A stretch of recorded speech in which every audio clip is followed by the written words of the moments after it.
To have our guests join us to give you the opportunity to hear from them and talk to them. There's been some logistical changes and simplifications, but again, it's wonderful to have people here. In case questions asked, bathrooms, we have handicapped bathrooms. Just follow the signs down the slipe and into our parish hall right next to that, or downstairs in the undercroft of the church. You'll find bathrooms there too. That's the most important information from me. Thank you.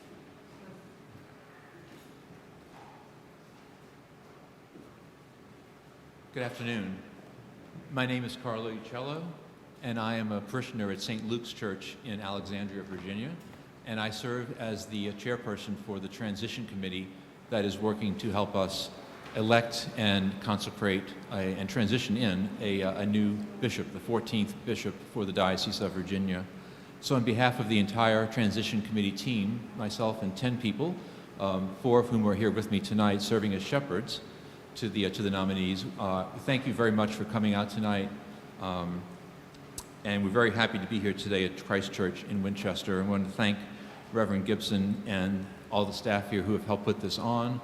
I know this session is being live streamed and also recorded, so as are 4 of the other 5 sessions. One was not down in Tappahannock, but the rest of them were recorded or will be recorded as well. So if you would like to see the other sessions, you may do so by going to the diocesan website, and the links will all be there.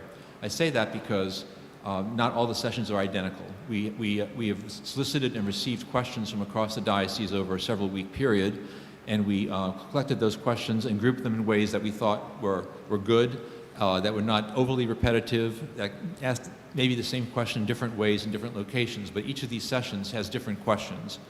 However, tonight, we're going to be asking the same questions of each of the 4 nominees here. So our process is going to be that instead of breaking into 4 rooms that we had discussed, we're going to break into 2 rooms, just the nave and the parish hall. And the nominees will answer the same questions, and they will rotate back and forth. But once we break for the evening right away, you will then stay seated in your place. So we'd like, once we get started, not yet, once we get started, I'll ask maybe this side of the people in the nave to stay where you are, and this side maybe you can go to the parish hall. And then once you've left this side, please feel free to move up closer so you can get a closer look at and engage more with the nominees. We are not taking any questions from the floor tonight because, again, we felt that would be somewhat unfair to have some of the nominees be asked questions that perhaps others aren't. So we are taking written questions, though. I've got a basket up here and some note cards on this kneeler. So if you have any questions that you feel need to be asked that you haven't heard, you're welcome to write a question on one of those cards. If you could please include your name and either an email address or a phone number in case we need to contact you. But I would also encourage you to watch some of the other sessions that are being recorded, because if your question is not answered here tonight or addressed here tonight, it may be asked someplace else already, because we do have different questions, as I say. I'd like to offer a brief prayer, if I may now, and then introduce the nominees. Almighty God, giver of every good gift, look graciously on your church and so guide the minds of those who will choose the 14th bishop for the Diocese of Virginia, that we may receive a faithful pastor who will preach the gospel, care for your people, equip us for ministry, and lead us forth in fulfillment of the Great Commission. Through Jesus Christ our Lord. Amen. Now I'd like to ask the nominees to please come up one at a time, whatever order you guys have decided, and please briefly tell us about yourself. Thank you. Good afternoon. I'm Alan James, the interim canon missioner in the Diocese of Western Michigan, and it's a joy to be here with you this afternoon, those of you in person and watching online, to have a chance to talk with you and share some of my sort of thoughts and experiences with you and the questions that are asked. It's also my joy to introduce to you my wife, the Reverend Canon Lisa Hackney James, who serves as the subdean at St. James Cathedral in Chicago.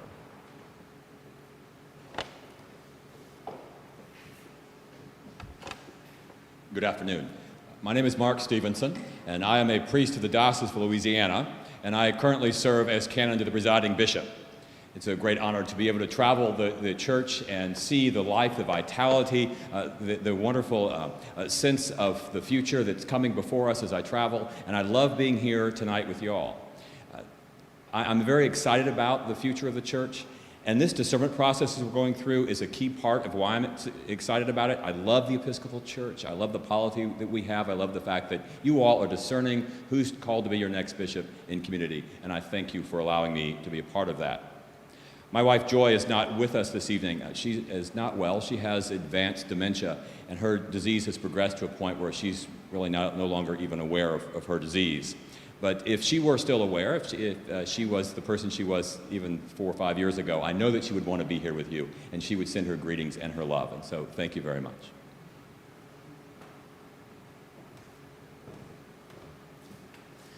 Good afternoon. My name is Gideon Pollock, and I'm the rector of St. John's Episcopal Church in Cold Spring Harbor, New York. I'm so honored to be here with you tonight. I'm joined by my wife, Sarah Broadus Pollock, who's here with me.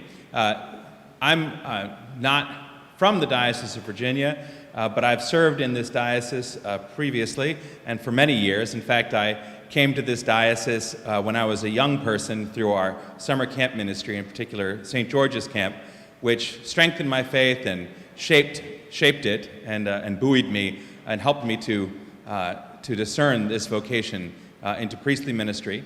And it's also where Sarah and I met. We were both camp counselors together at St. George's and married a little bit later. But it's wonderful to be here with you. I'm pleased and so honored to be a part of this process, and I thank you for this warm welcome.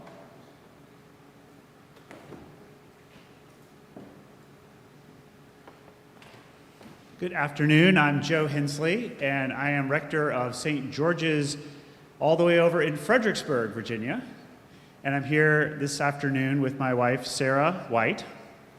And we've lived in the diocese for 7.5 years. We both grew up and lived in North Carolina, where I served for 7.5 years at St. Luke's in Durham. So I've spent roughly half my career in North Carolina and half my priestly career here in Virginia. And among all the nominees, I feel like I'm the luckiest because no matter how the election turns out, I get to stay. So I'm delighted. It's been an honor. It's been a real joyful and a learning process to be in this process. And I'm looking forward to seeing where God leads the Diocese of Virginia, no matter who is elected. And we are all thankful that you all have come back to church, perhaps, or maybe for the first time today, but that you've given up this time on a beautiful Sunday afternoon to be with us. I want to also, I think on behalf of all of us, thank our transition committee because they have just been phenomenal in bringing us every different place and planning these events. And you all should know that they are serving you well on your behalf as ministers of the diocese. We thank. We haven't done that at every stop, but I felt like it was time to do that. So thank you.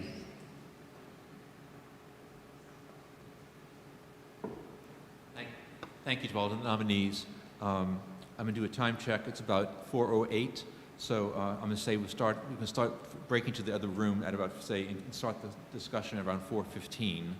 We're going to do 4 sessions. You'll hear from each one of these nominees for about 25 minutes each, with about a 5-minute break in between to give them time to switch rooms.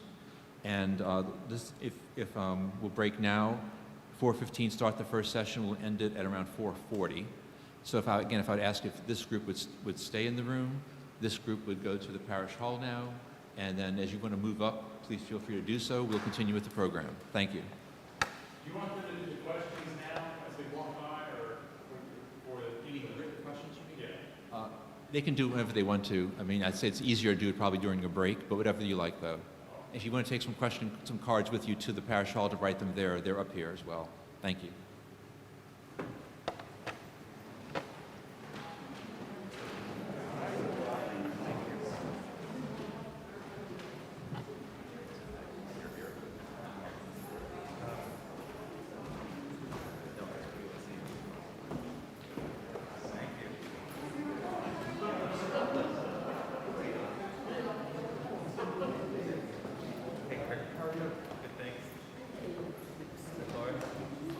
How are you? It's good to see you. You look refreshed from this morning.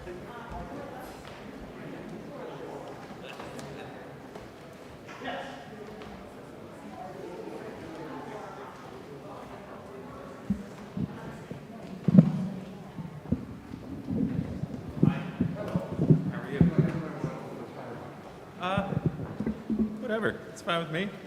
Thank you.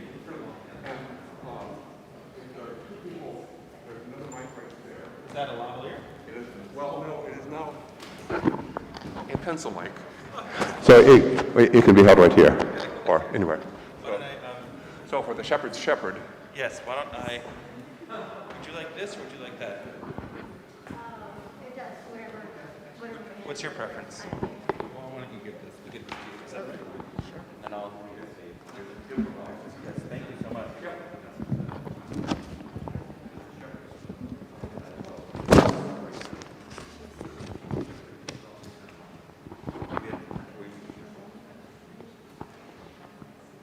Good evening. Good evening, everyone. My name is Barbara Marks, and I'm the rector of St. John's West Point, and I am delighted to introduce to you Gideon, who's going to speak to you about answer some questions, and get to know him a little bit. So, are you ready? I am ready. So the first question is, if elected as our bishop, what unique skills will you bring with you to this ministry? Thank you all for being here with us tonight. I want to say in particular a warm greeting and thanks to all those who are joining us over the live stream. It's wonderful to know that you're out there and so interested in this process that you are spending the time at home participating with us, and so a warm greeting to you all. I also want to apologize. We've been traveling for a few days now, and I seem to have misplaced my name tag. And I am Gideon Pollock, even though I can't find my name tag, but it was misspelled, so, you know, we'll see. But anyway, I apologize for the lack of a name tag. Unique skills, right? Right. So those of you who are hearing me right now are receiving this question fresh, because we didn't know what questions would be asked. But I would say that coming to this diocese, one of the skills that I've been cultivating is a skill that I believe all good leaders need to have, which is the skill of listening.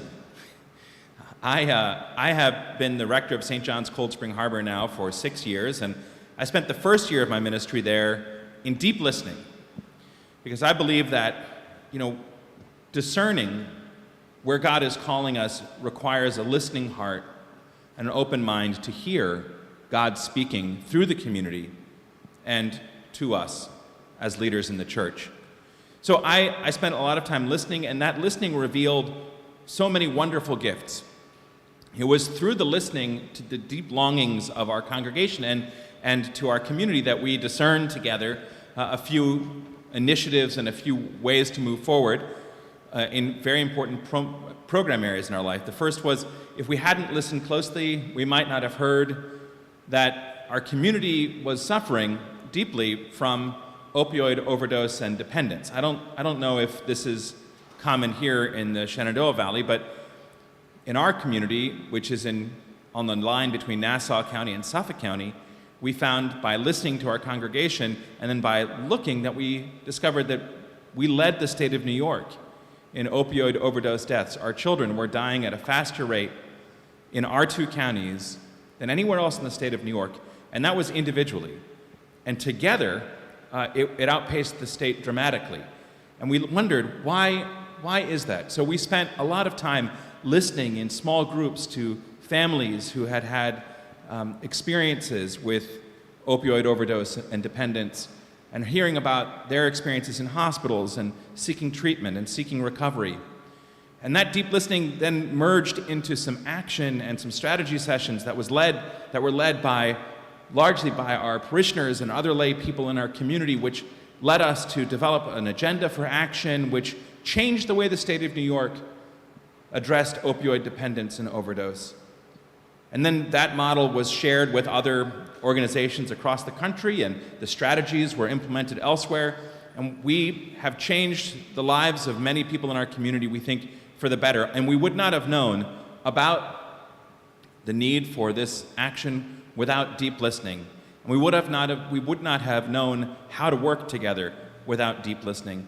That same skill has served us well. We continued to listen, and we discovered how deeply people care about the environment in our region, and maybe that's true for you all as well. And my church is blessed with being in an incredible spot. We sit on a 13-acre pond that empties into Long Island Sound. So we have fresh water on the one side, and we have the harbor on the other. And we discovered that, our folks were deeply concerned, in particular, about the issues of water quality in our region. And we realized, we had to care for this gift.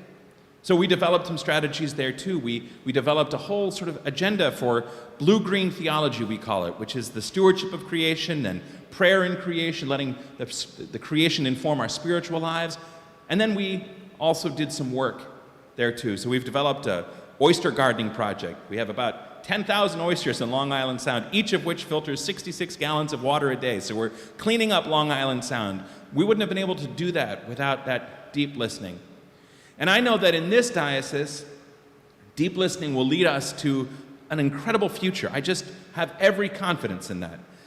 I believe that God is holding out a vision for this diocese and for this church that is even more wonderful than we can ask or imagine. I can feel it deeply, and I bet you can too. All of us have been so pent up for the last couple of years, and I just know that there's a hunger for mission and ministry in this diocese. I felt it everywhere we've gone. And I know that if we listen together to the voice of God being spoken in our hearts and in our communities, that we'll be able to do amazing things in the future in this diocese. These have been some hard times, and I know there are promising days ahead. I believe that God has more in store for us than we can ask or imagine. We just need to listen to one another and then develop an agenda for action together, which I think will lead us to a wonderful future. So listening, I think, is the key skill, and then building collaborative ministries. So thank you, Barbara. Thank you. The second question, Jesus' love. Our nation is increasingly divided.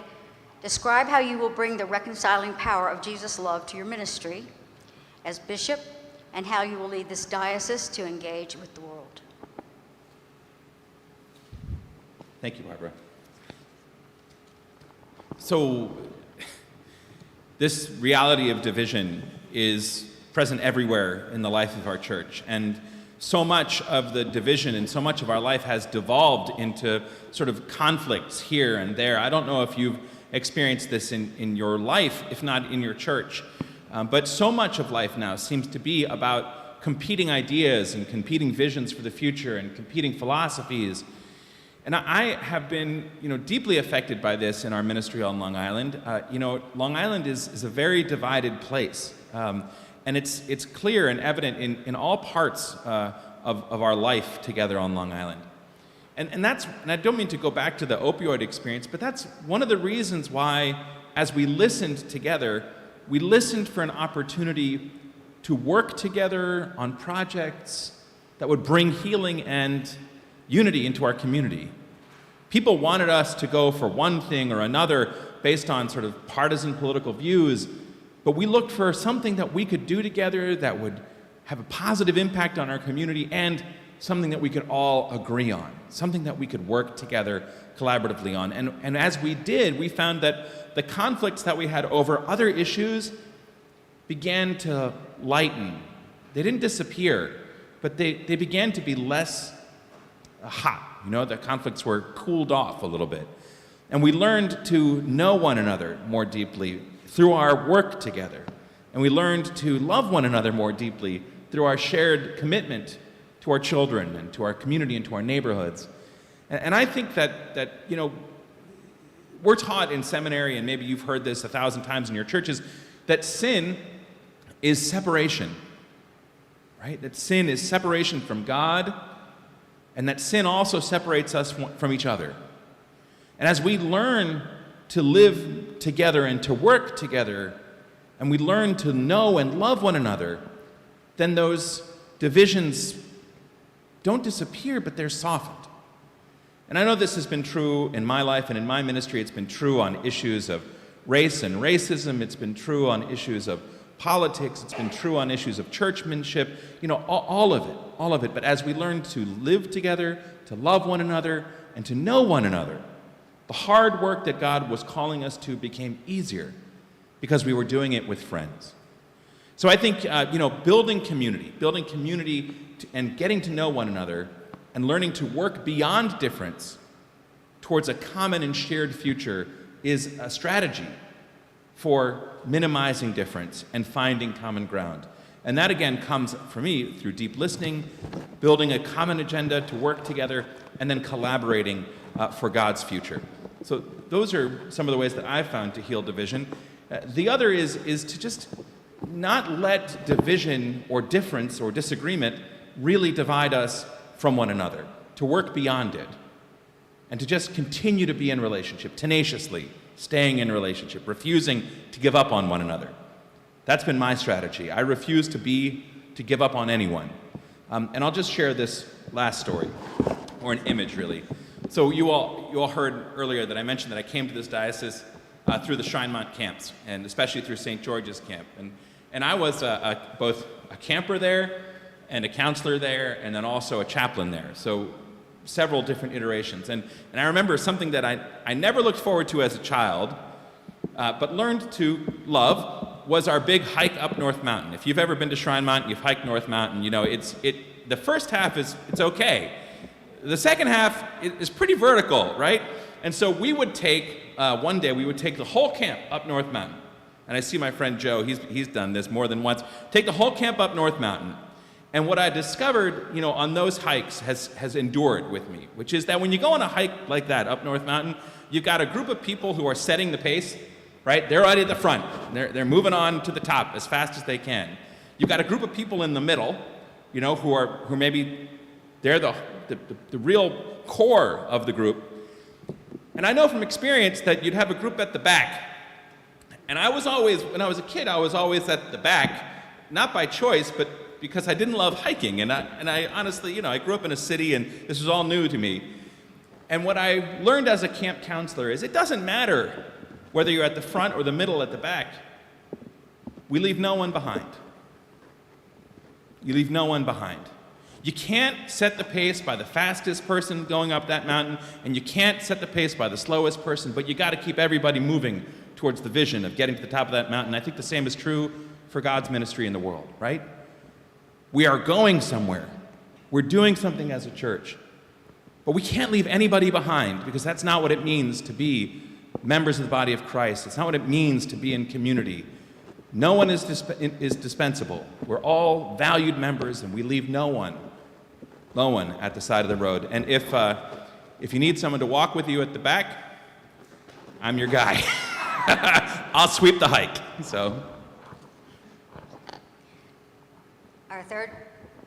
Our third question is, many are concerned that churches face dwindling membership and resources. What opportunities do you see for the Episcopal Church to grow? Thank you again, Barbara. So this is a theme.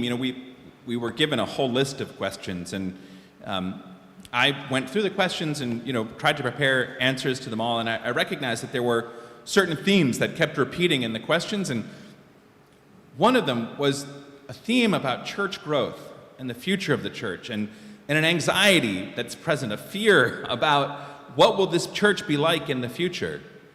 And I think that's, this moment that we're in, and I'm not talking about the Episcopal election, although that also is a source of some anxiety among many people. I mean, this moment in time, in history, is kind of filled with anxiety about the future. What will the future hold? And those of us who know and love the Episcopal Church, if you're like me and you've chosen this church to be a part of, I wasn't born into this church. I chose it very intentionally as a teenager.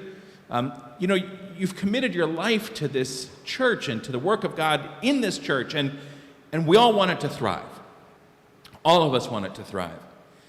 And so, I've given this a fair amount of thought. And again, I want to tell a story because I find that kind of some of these images, they stick better than just, the facts and hitting the ideas. I'll tell you a story. When many, many years ago, before I was ordained, I was a youth minister at St. Stephen's Episcopal Church in Richmond. And I had an office which had once been a closet and had no windows. Does that flashing light mean something? No? Okay. So it had no windows. It had no windows, and if it did have a window, it would have looked in the bathroom. So it was a really good thing it had no windows. But I wanted something to help me kind of be grounded in reality and in nature. And so I planted like a little box planter filled with rye seeds, and I wanted it to grow so I could have some grass in my office, something green to look at. And I was really anxious to get this thing to grow. So after I planted it and I watered it, I put it in my office, I turned on the overhead fluorescent lights, and I left them on for a couple of days. And I came back to my office, and it did grow. It grew really weird. It was like yellow-green and scraggly, and there were bugs in it that I hadn't ever seen before. And I remember talking to Sarah, who was my fiance at the time. We weren't yet married, and I said, I don't know what happened. I turned the lights on, and I did everything I could to promote the growth. And Sarah said, do you know anything about gardening or growing things? And I said, no, I grew up in an apartment in the city. I don't know anything about growing things. I just figured it needs light. Give it a lot of light. And Sarah said, Gideon, healthy things grow in the dark. And I remember that's always stuck with me, that I had grown something, but it wasn't healthy. It wasn't healthy. And so, as a result, it didn't thrive. I feel the same way about the church.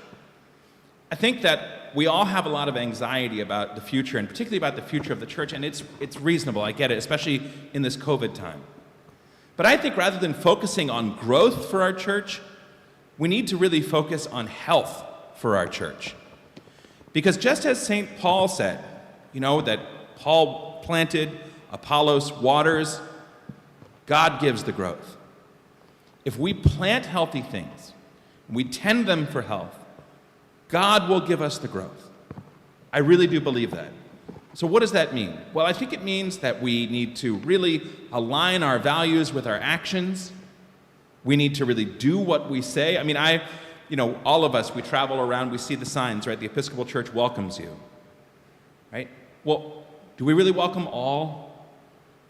We've learned to welcome, and thanks be to God, we've learned to welcome more fully LGBTQIA people, and it's been a great gift to our life. We're learning to welcome differences of opinion. We're learning to welcome lots of folks we disagree with. We're learning.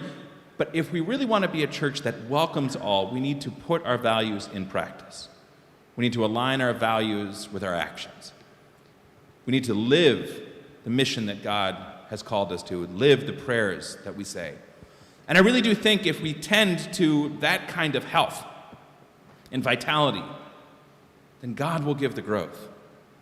I've worked with young people for a long time. I was a chaplain at the Episcopal High School for 9 years in Alexandria, and I was a youth minister before that, and I was a young adult missioner in New York City. And what I found is that young people, the future, the church of the future, the church of the present, has no patience for hypocrisy.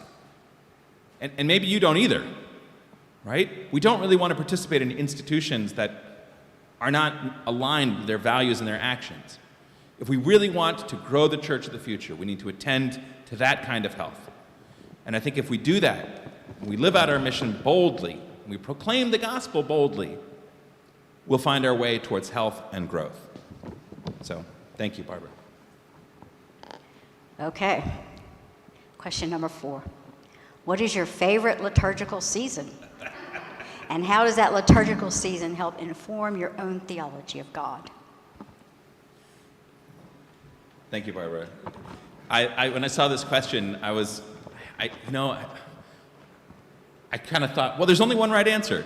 And then I thought about it more, and I thought, nope, there's at least all the right answers. Every liturgical season is good for a reason, and I think you'll look forward to the other answers from the other candidates.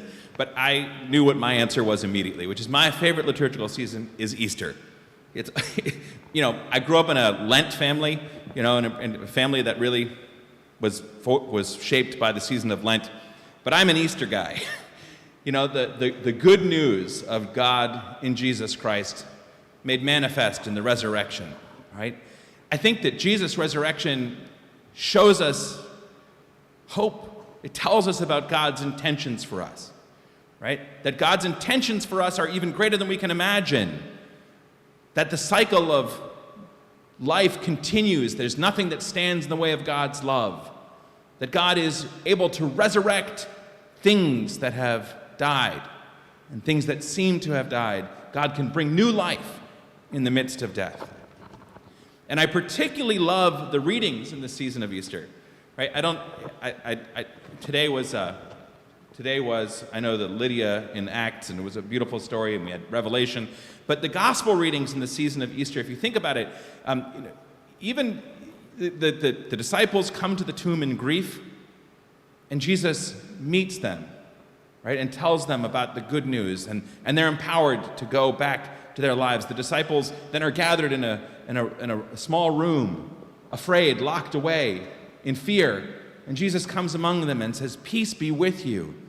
Peace, and he breathes on them. He gives them his spirit. Peace be with you. The disciples, once again, are, you had the story of the road to Emmaus, and Jesus comes to them, and he's not even recognizable. He doesn't leave when they don't recognize him. He tells them all what he has accomplished, and their hearts are burning on the road within them. He comes and talks to St. Peter, who had denied him 3 times, and he rehabilitates Peter, and he says, "Do you love me?" And he receives Peter's love, and it rebuilds Peter's life. And the greatest gift may be, Jesus prays for us. Our good shepherd is leading us. And of course, in the ascension, Jesus does the most amazing thing, which is he departs and he entrusts this church, this mission, this movement to us. God's incredible invitation and God's incredible gift of trust. Having been told that we are loved, having been told what God is up to, having been rehabilitated by Jesus, having received the gift of the peace of God, Jesus then says, "Now you, my disciples, you do my works, and do even greater works than this." That's our vocation as a church. We can put our trust in God, that God is going to do with us more than we could ever imagine. And that God's vision for us is even greater than we could have hoped. That's the Easter story. That's the story I put my faith, hope, and trust in, and I know it's true. And so I look forward to what God is going to do in and through us in this next season of our life together. Whether I'm with you or I'm at a distance, I can't wait to see the good news of God being told in the coming moments in this diocese. And I'm thankful. Thank you. Based on what you know, name 2 or 3 strengths of our diocese and how you will leverage those strengths. And then name 2 challenges and how you will address those challenges. So I think the greatest strength of the diocese is its strength. And I know that sounds strange to say, but the Diocese of Virginia is 70,000 Episcopalians worshiping in 179 communities, witnessing to the resurrection love of God. It's an incredibly powerful agent for God's work in the world. Right? We've always been a diocese that has shaped the future of this church, and I think this diocese is called to do that again. I believe the future for this diocese is incredibly bright. And I know that we have hard work ahead of us to do, but I think as we learn to know and love one another, that hard work will be easier because we'll be doing it with friends. And we can count on the strength of this diocese to carry us through. We've got incredible ministries in this diocese that 6 schools, fuel to move into God's future together. Challenges? Well, we all know that coming out of this COVID time, that it's been revealed that, there are lots of weaknesses in our institutions. So the challenge is, of course, these institutions need to be cared for and attended to, and that's not as exciting as the evangelism and going out in the world and preaching the gospel, but I do think that it's a season of rebuilding in this diocese. It's a season of rebuilding trust in the diocese. It's a season of rebuilding sort of our energy for mission in this diocese, and it's a season of attending to the care and well-being of these diocesan institutions. I think the second challenge institutions. I think the second challenge that we face is this challenge of overcoming and redeeming the moral injury that we have inflicted on ourselves by our complicity and our profiting in the sins of slavery and racism and white supremacy. This is an enormous challenge that we face. You know, when you think about the nation and the moment we're in and how there's so many strong feelings about this moment in particular around the issues of race and racism, we have a particular vocation in this work because we were present at the creation of the institution of slavery and its perpetuation, and we've benefited from it. The church has, and in particular, the Diocese of Virginia, the state of Virginia. We have a lot to overcome and a big debt. And this question and this issue is not theoretical to me. And I'll just share with you a little something maybe you don't necessarily know about me is that, you know, I have 4 children. I have a 22-year-old daughter, Abigail, and I have a son who's 14, another daughter who's 10, and another daughter who's 8. I love all of my children. My 22-year-old daughter, I met while I was on a mission trip in Western Kenya. She joined our family when she was 13. I met her when she was 11. And of course, you know, she came to live with us when we were at Episcopal and has been a blessing to us. And Abigail is, of course, she's a black woman. She's Kenyan, she's African. And Abigail and her perspective, the gift of her insight, has changed my life. And she has brought home to me that these questions of race and racism are not theoretical. They're in my family. And any family like ours with some deep roots in Virginia, I'm not from here, but my wife is from here, you know, we're dealing with difficult challenges of historical memory and the way we remember our ancestors, the way we remember our history. It's hard work, but it's not theoretical work. It's our work to do.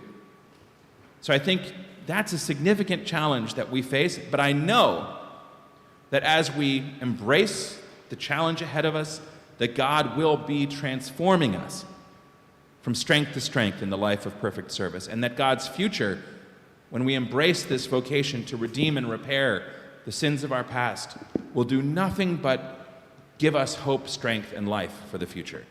So I thank you for your time. I know I think I've run out of time, but I really appreciate your being here. I'm honored to be with you, and I look forward to getting to know you more. Thanks.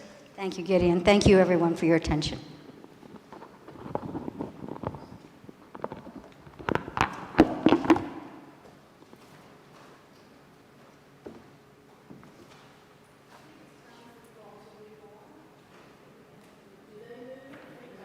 We move. You stay. You stay, we move, and so there'll be another person coming shortly. Thank you.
get a stand-up break?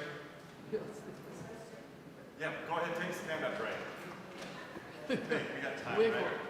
Legal room. I know how comfortable those pews are, I'm sure. That's right, we got 4 minutes. We have 4 minutes. 4 minutes.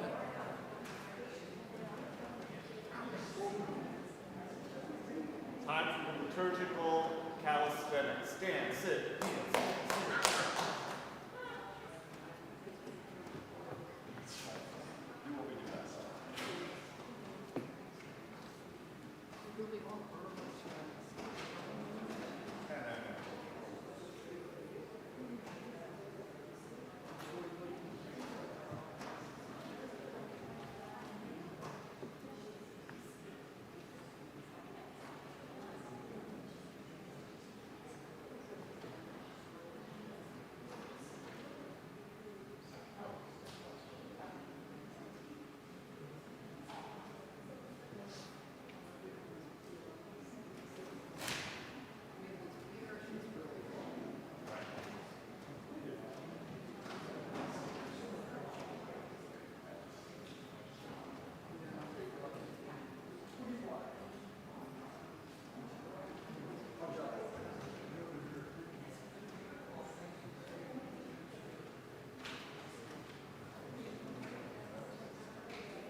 Good afternoon.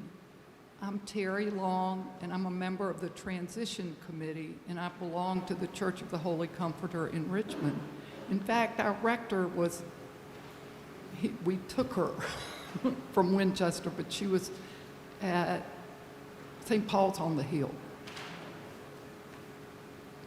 I want to introduce to you today Reverend Canon Canon Missioner, is that how I say it? Alan, I'm sorry, I'm not speaking loud.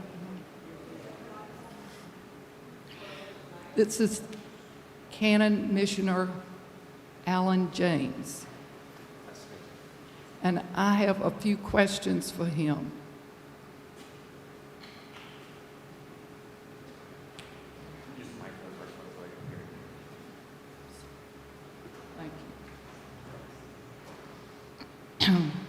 If elected as our bishop, what unique skills will you bring with you to this ministry?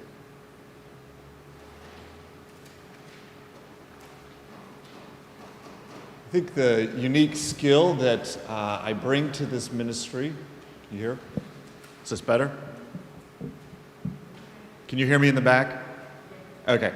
The skill that I bring that's particularly needed, as I understand it at this point in time, has to do with being a relational leader.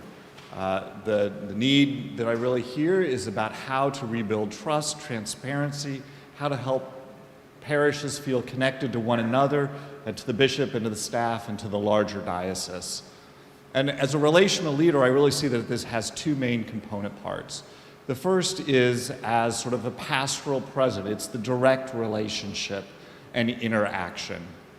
And part of my experience in being on diocesan staff for almost 11 years now across 2 different diocesan calls is being out in the congregation and working with congregations, whether it was the 86 congregations in the Diocese of Ohio or now the 22 congregations that I'm a primary point of contact on diocesan staff for the 22 parishes in the southern part of the Diocese of Western Michigan.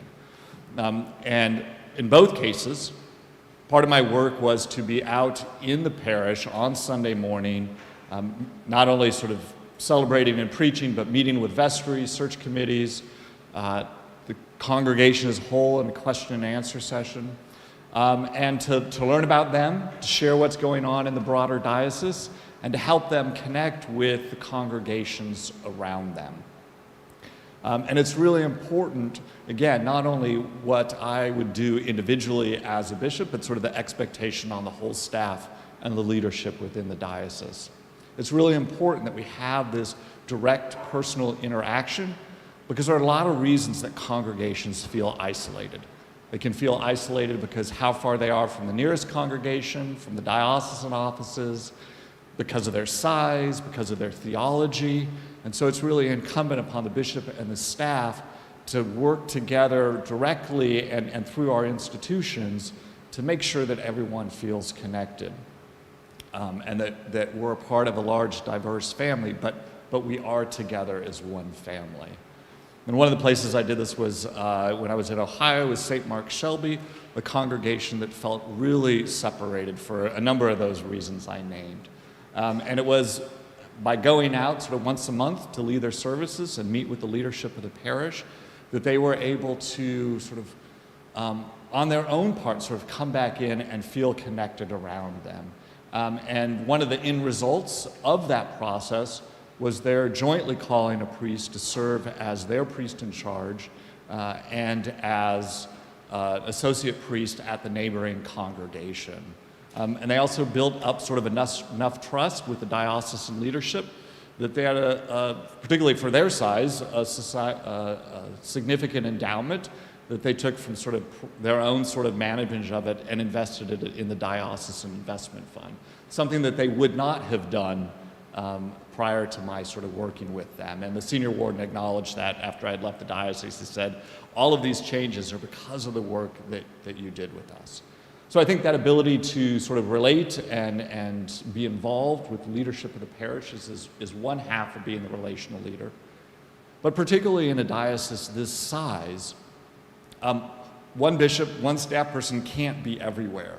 And so it's also important to be able to sort of understand how systems work and structures and how we create not only sort of how we structure the diocesan staff, but how the executive board, standing committee, the regional deanery system works, and how to tweak it where necessary to help build up the networks and the communication. And I've been involved in sort of organizational development work and restructuring both at the diocesan level and at the provincial level. In the Diocese of Ohio, I led the Diocesan Mission Strategy Task Force soon after I started as canon of the ordinary. And that was one of the places we really sort of learned about this level of isolation and disconnection in the diocese and how we sort of brought people in and we named some common goals. And one of those goals that I then followed up on was the reworking of the deanery system in the Diocese of Ohio, which we sort of not only refurbished and restructured, but changed the name to Mission Area System. And we did not simply for semantics sake, but to really say that the point of this structure is about mission. That's the reason we have it. Structure doesn't exist for the sake of structure, but it's to serve our broader mission. And the other thing is to begin sort of build a vision that all those churches in the area were not only the churches for those specific towns, but for the whole area, and how to sort of step back and work sort of collectively within a mission area to say, how do we be the Episcopal presence across this whole footprint? And one of the things we did was from the diocesan level was also to say, look, if we're really going to say that we value these things, part of the way that we can strengthen that and give some credibility to it is to fund it. And so we reworked the diocesan budget so each of the mission areas had funding that they had control over how it got used. And so the different mission areas did different things with it. One hired a regional youth missioner, another used it for outreach grants. And so to resource and give the authority and the agency to the leadership of the local system, in this case the mission areas, was really important to making those a more effective structure for ministry and mission. At the provincial level, again, and this sort of reflects something that's also important, is how do we make sure we have the right people at the table? When I first became the president of Province 5, which is the 14 dioceses in the upper Midwest, the leadership was made up of some sort of long-standing ministry networks, but they represented the particular ministry network, but not the diocese. And the purpose of our provincial system is to support the diocese in their mission and ministry, and particularly given the changes where it's hard for any one diocese to do all on their own, how to use that structure to help the diocese collaborate with one another. And so part of what I led was a revisioning of the structure, and we changed who was at the table. So instead of having ministry leaders, we had someone who was in leadership in each of the dioceses at the table. So the folks who were making decisions about programming knew what the resources, the needs, the hopes, and the challenges were. And one of the things that has grown out of the process that I led by my successor was the creation of what they call the Big Provincial Gathering. And they just had the second one of those with over 200 people from across the 14 dioceses in South Bend in April. And a number of ministry networks. And it was a wonderful opportunity to sort of resource and offer training and ideas and vision about a number of different ministries going on. So this gift of being a relational leader is something that I think I would be able to bring to the Diocese of Virginia to help the diocese move into the next chapter of its common life.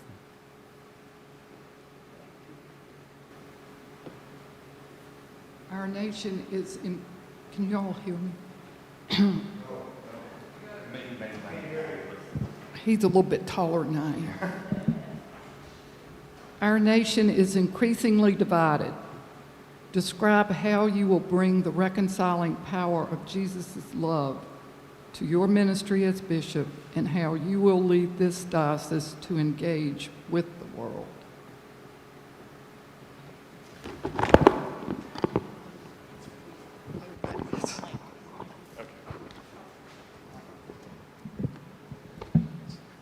So the question was sort of about the division within our country and how to lead the diocese as a unifying force.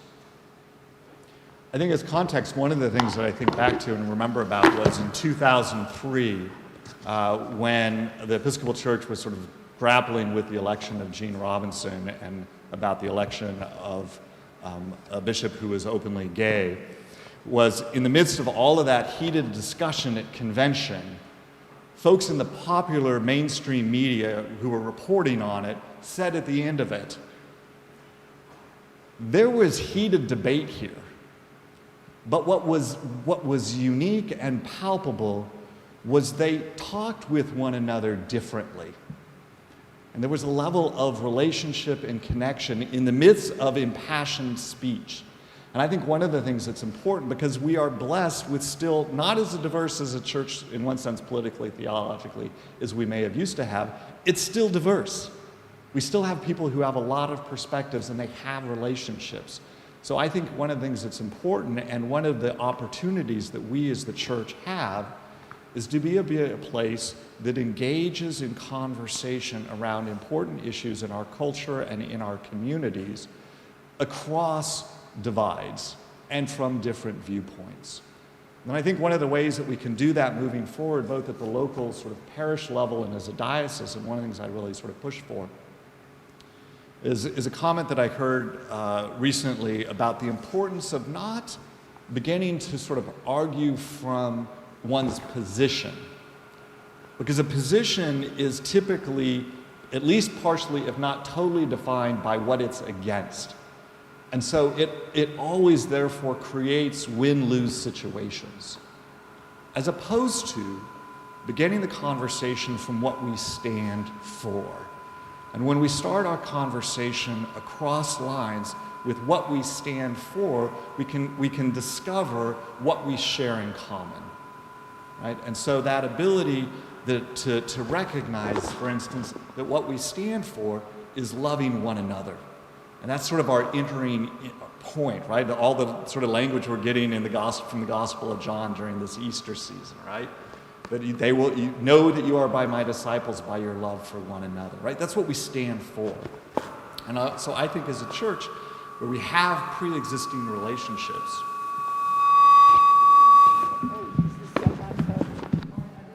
I know, I think it's just a little too close. I'm going to move just a little bit off here.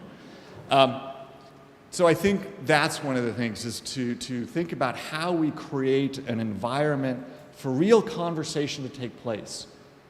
And we allow our connection, right, as the body of Christ, sharing a common baptism in one font, to be the starting point for our conversation. And then to see how we can work to a common solution. And one of the ways I've seen this happen is in my work in community organizing, particularly in the Diocese of Ohio, where we were a part of an organization called Greater Cleveland Congregations. And we worked together, a number of churches, synagogues, mosques, and institutions in the greater Cleveland area. And we started by saying, what are our issues?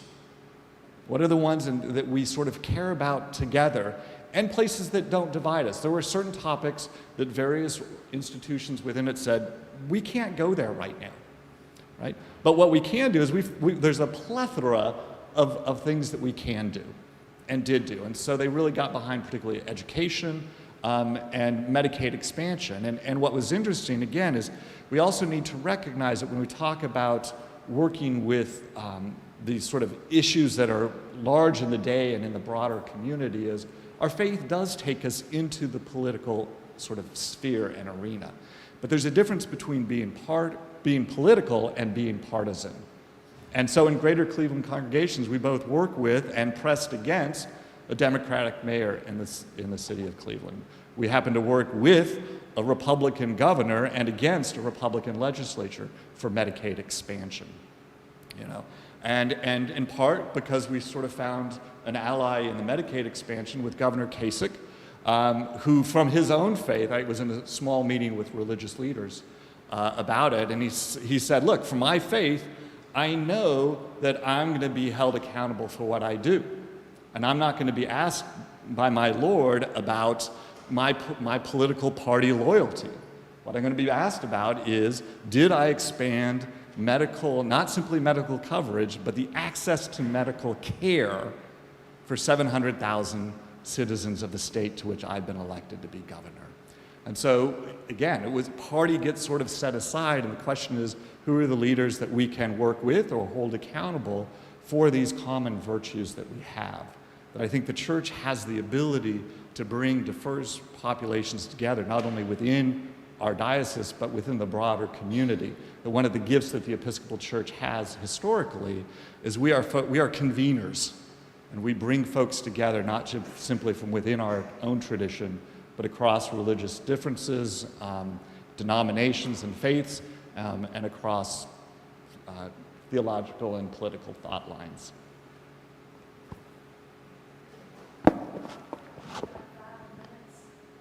Five minutes? Okay. Well, we'll go quick here, I guess.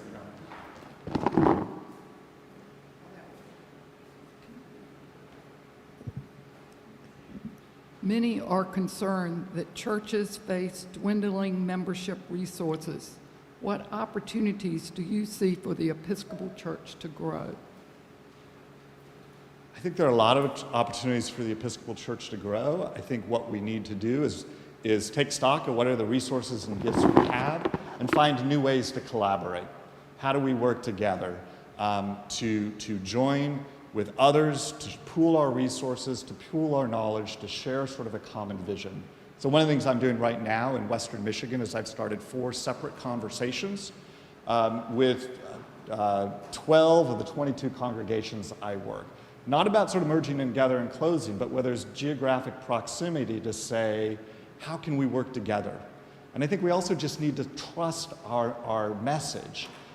we have something to offer as far as our faith and our experience of God in our church. And it's something that people are hungry for. And so I think in working together and having a sense of confidence in our church and the way that the Spirit is already at work in us, and trust that God will continue to work through us in the future. We'll squeeze another one in. What is your favorite liturgical season, and how does that liturgical season help inform your own theology of God? Easter season and Pentecost, easily my favorite one. I love this is when we read the book of Acts and we hear about the work of the Spirit through the disciples and their faithfulness and their boldness. And I always find that it inspires me and it also challenges me to think, am I following really in the footsteps of the disciples to have the same boldness and faith and trust in God and the Spirit that they are? And I also know from my own experience that we are continuing to live in the age of the acts of the Holy Spirit. But I've seen the miracles. I've seen them through prayer. I've seen them in the growth of congregations, including just the last one where I served as an interim rector, where the growth just since last fall has been an amazing sort of rebirth with new members of the church and young adults. And so that's part of the reason I love this sort of season of Eastertide and the joy that we have and the proclamation of the work of the Spirit in the world. One more. Real quick. Well, I don't know. This is based on what you know, name two strengths of our diocese and how you will leverage those strengths. And then there's a follow-up question. Now, after you do that, please name two challenges and how you will address those challenges. But let's start with the strengths in case they cut us off. Okay, I'll do this really quickly. So the two strengths that are related. The first is this is a large diocese with a lot of resources. Not simply the number of congregations, but the fact that the congregations are in 47 of the 48 counties and municipalities. We cover the whole footprint of this diocese. We have the schools, we've got Shrinemont, we've got the seminary, the retirement homes. There's an abundance of resources in this diocese that we can tap into and share to continue to do ministry. And with that, it's not simply that they're there, but you're already doing it. One of the things that I've loved in getting to know the diocese is about the exciting things that are going on, not simply at the diocesan level, trying to, for instance, and I know there's some sort of tension around it, but to say we're going to start working on reparations, right? It's in the churches like St. Paul's here, right, that says, you know what, we got to find a new way of being and we want our property to be used for affordable housing. That's an amazing act of faith. And it's exciting to see, it's inspiring, and I know it's a way that when we do things like that, other churches go, well, there's an idea, that's something that we might do, right? And I know Church of the Resurrection, right, in Alexandria did that as well. And so there are good things going on in this diocese, and that's a great strength that we can tap into. I think as far as the sort of challenges, clearly the lack of trust, transparency, that many in the diocese are feeling is something that we need to work through.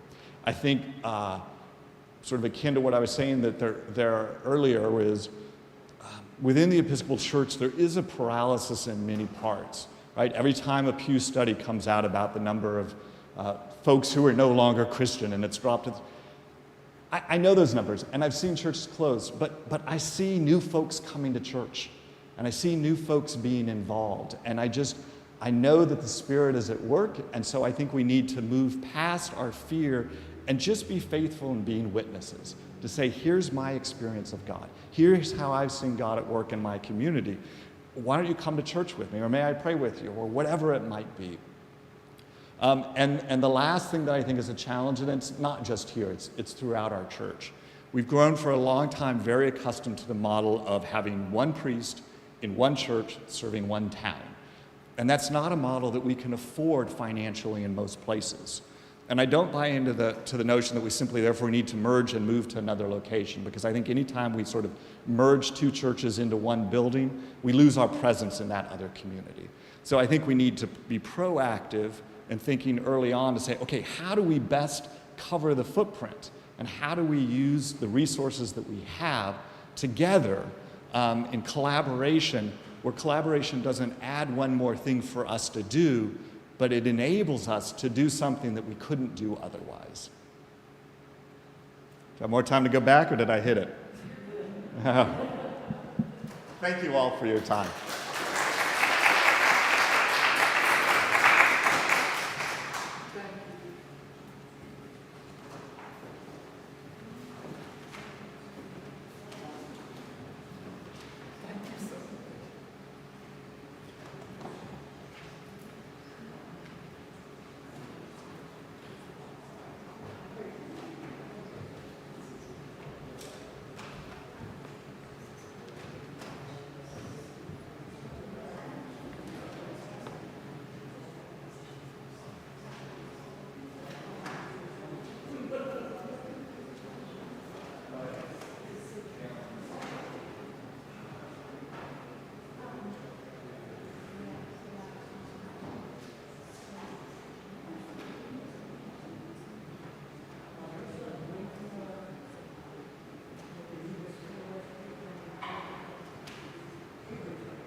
Yes, absolutely.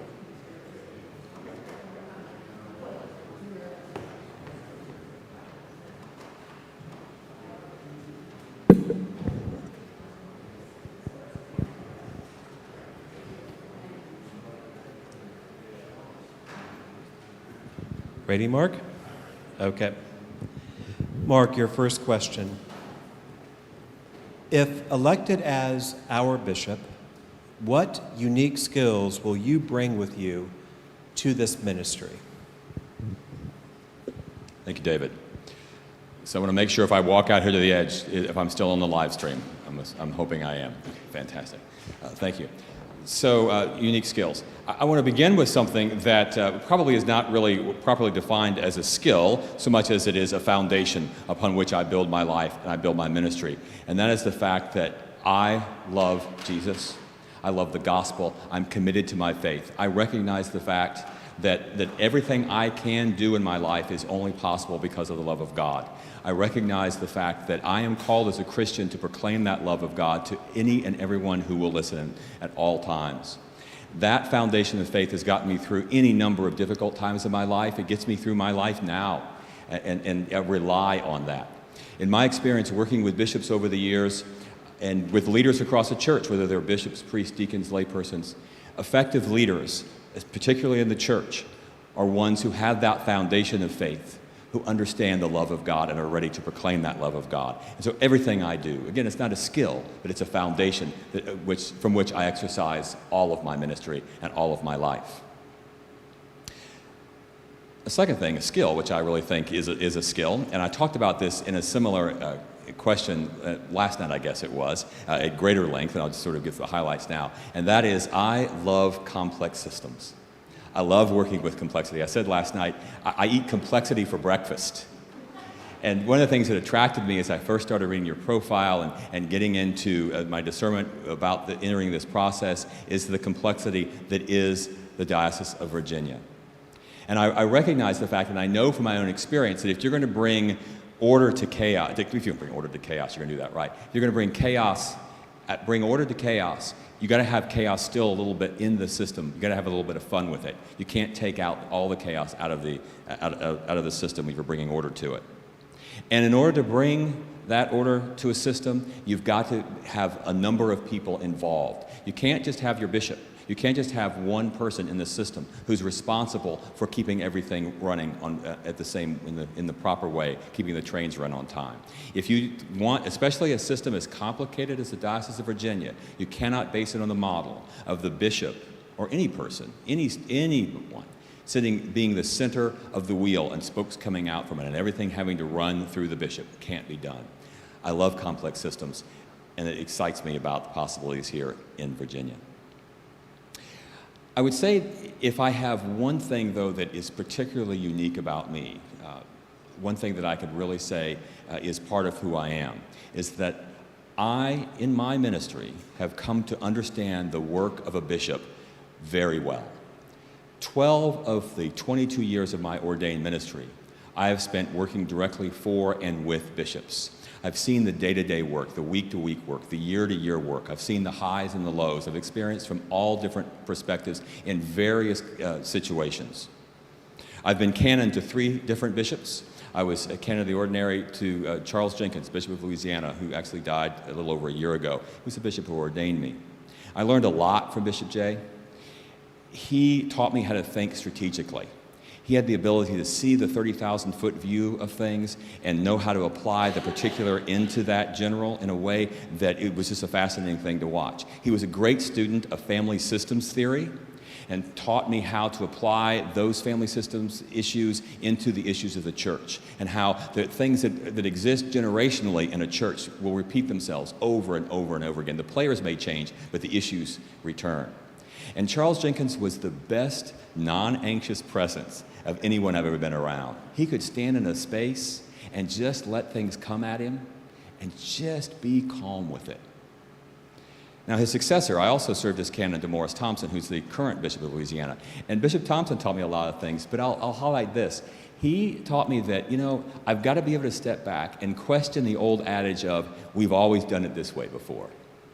Maybe we want to do it again that same way. Maybe there's a reason for that, but maybe we should check that at the door and examine a different way of doing it. And sometimes just the process of examining a different way will make us do the original thing even better, or it may lead us to doing it a different way.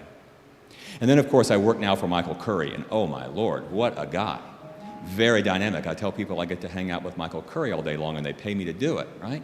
This man is so focused, and he's focused on what is important. He's focused on the fact that if it's not about love, it's not about God. You cannot get him off of that message. Oh, he's authentic about it. He's focused. He knows what's important, and he stays to it. He won't get distracted. And he does it with some humor. He's an hilarious guy. He's enjoyable to be around and to work with. And of course, a goodly part of my portfolio working for Bishop Curry is working with the House of Bishops as a whole and the bishops that make up the House individually. I take their calls, I take their emails, I work with them regularly on highs and lows. We do research on polity issues, research on canonical issues. We talk about how to get through the troubled times, how do we celebrate the joy-filled times. In any given month, I'm in regular conversation with anywhere between 1.5 to 2 dozen bishops. I've seen all manner of things that a bishop faces. Now, don't hear me saying that I'm going to walk in, if you elect me, I'm going to walk in on day one and know everything, because one thing I've learned is I won't know everything. The learning curve is still steep, and I'll have to learn the particulars of being bishop in the Diocese of Virginia. But what I've learned is that it all comes back to where I began, and that everything has to be founded, has to be grounded and built upon faith in the God who loves me.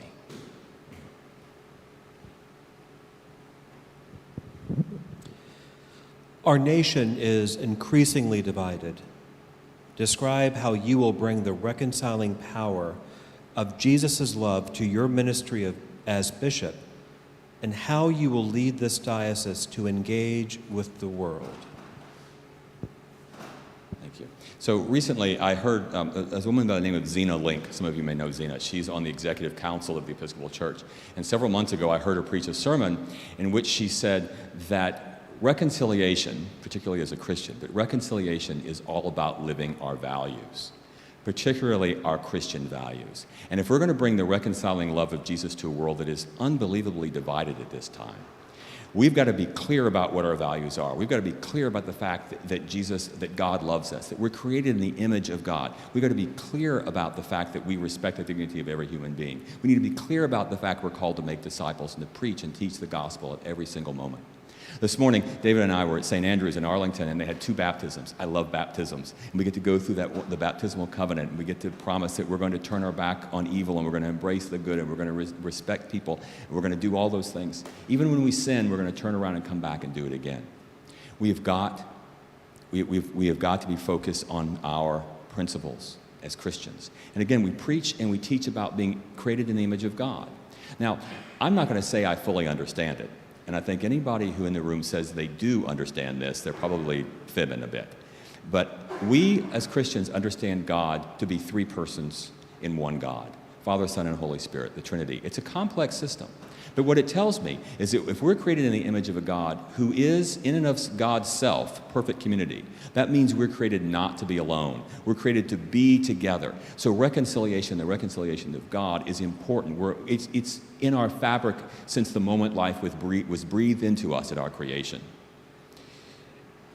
If we're not to be alone, we should seek out community at all times. I love the fact that over the course of my life, as I look at various reactions to disasters and tragedies in this country and around the world, people of different opinions who normally wouldn't even speak to each other will come together and work together to overcome the tragedy, whether it's a natural disaster or a terrorist attack, whatever. People will come together.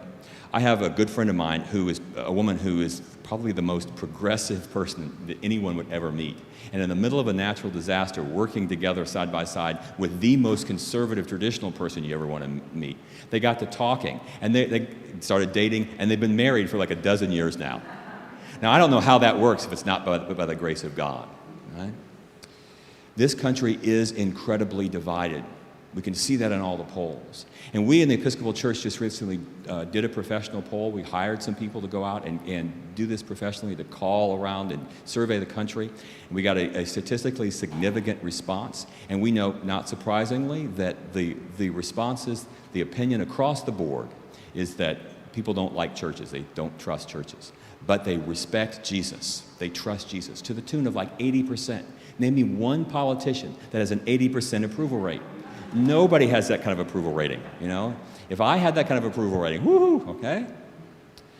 So we have something positive to build off of. We're not just talking about reconciliation. We're talking about the reconciliation, the love of Christ. And we need to stand boldly as prophets and proclaim that at every opportunity.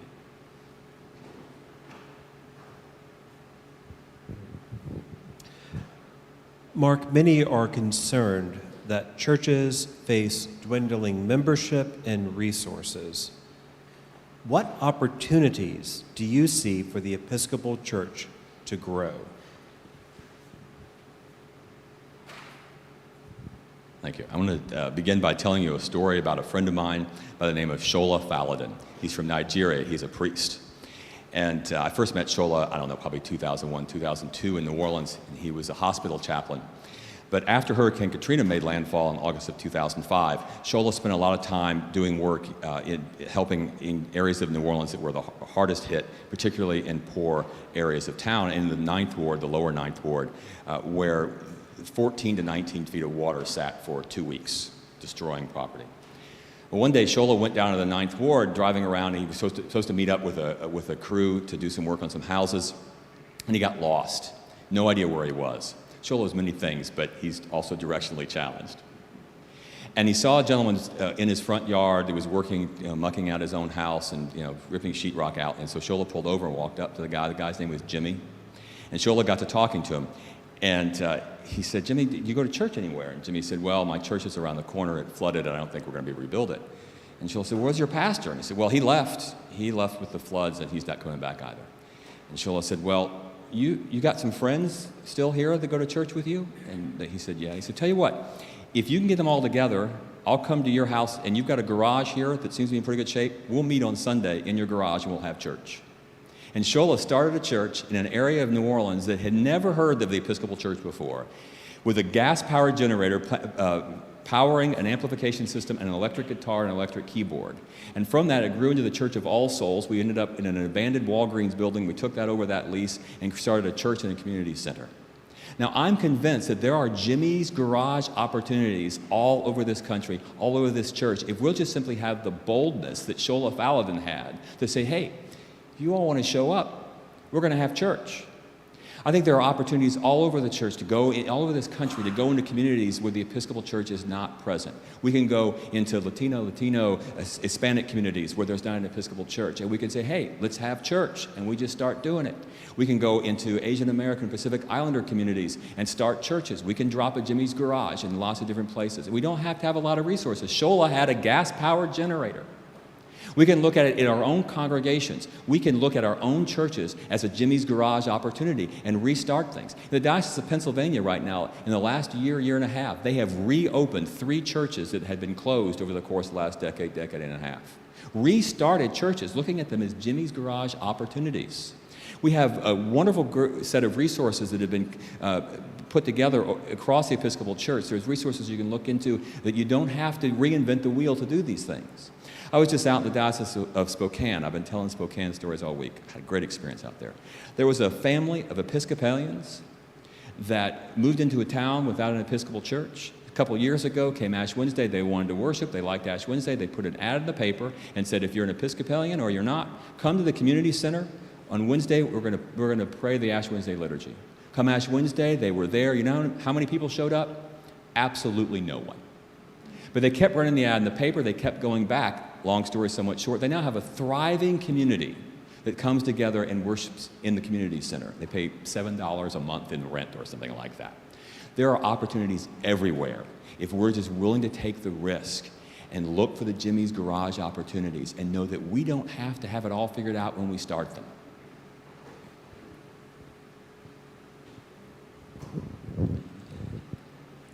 What is your favorite liturgical season?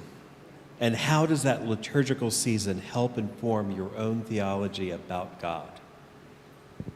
Okay, so I have to tell you that we saw these 30 questions that we've been asked.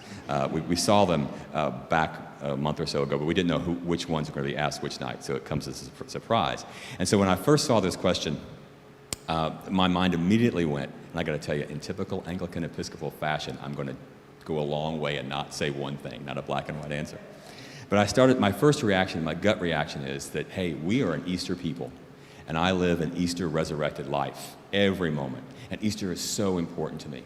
And I could go on and on about how I see God, the power and the pastoral ability of God played out in Easter.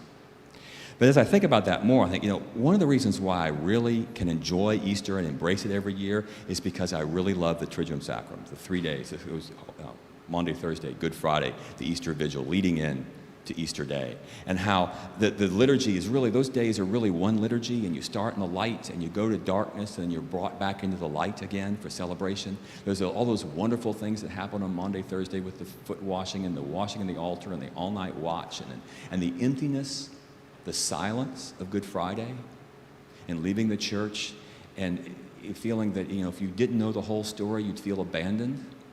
And then coming to the vigil and the new fire is lit and then you celebrate and you go in. And again, that pastoral yet powerful presence of God is worked out in the Triduum. And it really affects my life. But if I'm honest, if I think about the liturgical season that affects me the most right now, it has to be Advent. Because I know something really powerful is coming. Now, I know the purists say that you ought not sing Christmas carols during Advent. And I hum them quietly. Under my breath. In fact, I hum and I whistle Christmas songs all year long. I find myself just doing it instinctively because I know something special is coming. Advent is so pregnant with possibility. And I know that come June 4th, you're going to elect a new bishop. And whether you elect me or not, Your life and my life is going to change come June 5th. And I know that God has something powerful in store for me. I don't quite know what it is, but I also know it's going to be a lot of fun. I'll finish with this. When my first parish in New Orleans, we always did our Christmas pageant on the evening of the third Sunday of Advent.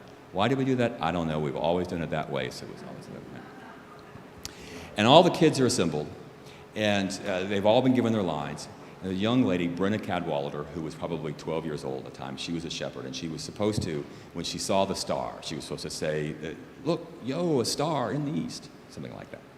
And so the star gets hoisted, and she comes down, and she looks, and she goes, dude, look, a star!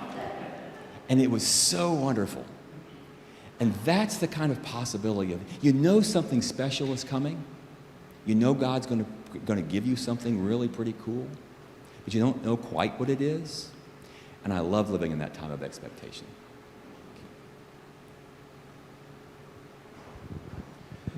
Mark, your final question. Based on what you know, name 2 or 3 strengths of our diocese and how you will leverage these strengths.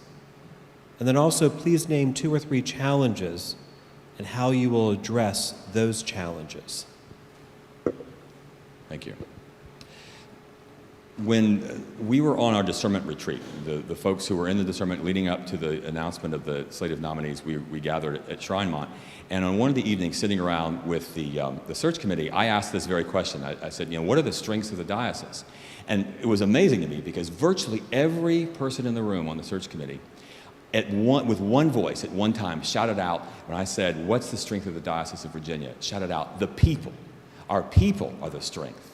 And I was overwhelmed by that because it was unanimous. Now, whether people recognize it or not, that's always the strength of any diocese. But I'll tell you, as I spend a lot of time in a lot of dioceses, not every diocese recognizes and will celebrate the fact that the people are a strength. And look for ways to raise up ministries amongst the people because they know that there are good things already happening and more good things could come. If you get to have the opportunity to get to know me better over the coming months, you're going to hear me talk a lot about a process known as asset-based community development. And really, in short, it's theologically, this means that I believe that there are gifts, there are assets in every community of the faith. And I also believe that God has placed every gift, every asset needed for a community's success in that community at any given time and any given place. God's put it there. It's our job to discern what they are. I always look to Luke chapter 4, where Jesus goes into the synagogue, and he takes their scroll, and he reads from it, and teaches from it, gives them their scroll back, and leaves. Jesus could have shown up with his own materials, his briefcase full of stuff, his PowerPoint presentation, all that stuff. He didn't bring his own stuff. He used the community's materials, and then left it there with them when he left. So I think as we look at the fact that the people of this diocese are a strength, what we're called to do in the future is to find what that scroll is in each particular community and then turn those gifts loose. I think another strength of this diocese is the racial reconciliation program that you all are entering into. This is a bold step. A lot of dioceses around this church are looking at y'all for guidance on this. You are really leading on this. It's not an easy thing to do. And I'm convinced that if you, and we together, if you elect me to be your bishop, if we can figure this out over time, there's not a single challenge that will face us that we cannot address. Tremendous strength at what you're working on with racial reconciliation. And a third strength that I think you have, I experienced a little bit early on, and I've seen it in the last few days. It really has come home to me that your camp program is really something special. Young people for generations have been formed through your camp process. Now, I didn't grow up going to church camp, but I grew up in scouting. I went to summer camp when I was a young kid, and I worked on staff for 6 summers as a late teen and in my early 20s. And I know how important that is to be in that sort of a setting where you're a teenager and you're sort of away from home. You can pretend to be an adult without having to be responsible as an adult, and learning to do things on your own and to be formed in that way. It's a tremendous strength of this diocese. It's something else that that the Diocese of Virginia can and you do lead in this.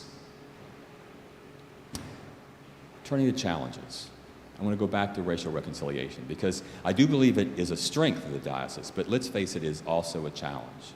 You've been at it for a while, and you got a long way to go, and it's not easy work. The amount of information that you've already turned up and you've already spoken about, if you compare that by volume to what you still have to do, the difference, I mean, almost exponential difference. There's still a lot more to happen. And it's a very, very difficult conversation. You know, nobody wants to hear the word cancer out of their doctor's mouth, but if that's what the diagnosis is, you've got to hear it and you've got to deal with it. You've got to be honest about that as you move forward. And that is a challenge. It's a highly charged situation, a highly charged process, and just like any electrical system, if you want to deal with a highly charged electrical system, you have to have something that will step that down, serve as a step-down transformer. And in systems theory, how this plays out is you have to have a person or persons, a group of people who will go into that highly charged system and have a non-anxious presence in such a way to lower the charge so the conversation can actually happen without people getting shocked or burned. Right? And so, as your bishop, I pledge to you, I will stand in that uncomfortable place and help step down the emotion, help step down the charge. And I will invite other people in to do that because I can't do it by myself. No one person can do that by themselves. It's an important strength, but it's also a challenge that you have to have clear thinking about as you enter into it. And finally, so I don't know if any of my colleagues will mention this or not, but we've all been talking. And the elephant in the room is the fact that there's a lot of anxiety about this discernment process in the election for a bishop. Now, we were told early on, and I think rightfully so, to stay off of social media, not read what the blogs are saying, not to respond to anything, questions, that we need to stay away from that. I think that's really good advice. But it's impossible for us not to know that there is great anxiety in the system because there are 4 nominees who all look like I do. Right? And this is a tremendous challenge. And whether it's me or whoever you elect as bishop, that is going to have to be addressed clearly and honestly from the beginning. Because if we don't come together and address the fact that people of goodwill have lost trust with each other, if we don't come to a point where we can have conversations about that, anything and everything else that God is calling us to do together is not going to happen. We are called to do some tremendous things. I'm convinced that there's wonderful possibilities and opportunities before the Diocese of Virginia, but all of that will be sidetracked, derailed, trains crash along the hillside if we don't deal with this, if we don't come together and honestly speak about this. And I promise you that if I'm the person you elect, I will stand there and I will take the heat. I will let people say what they need to say.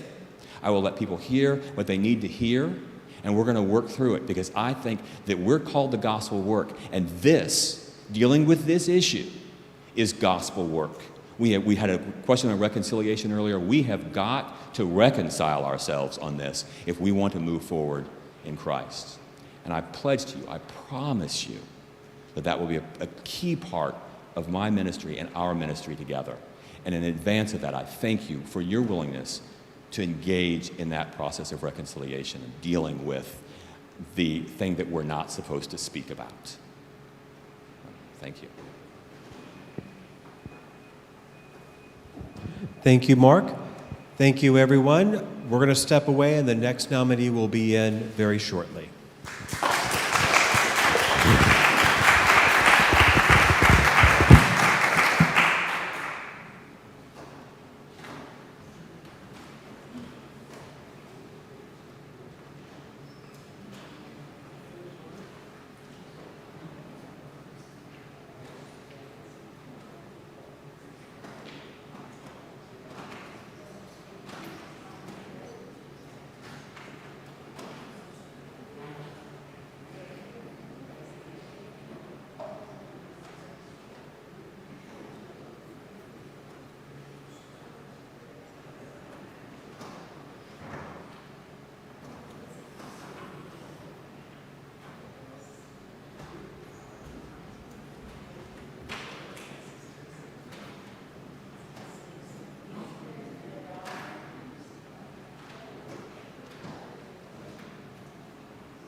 Good afternoon, everyone.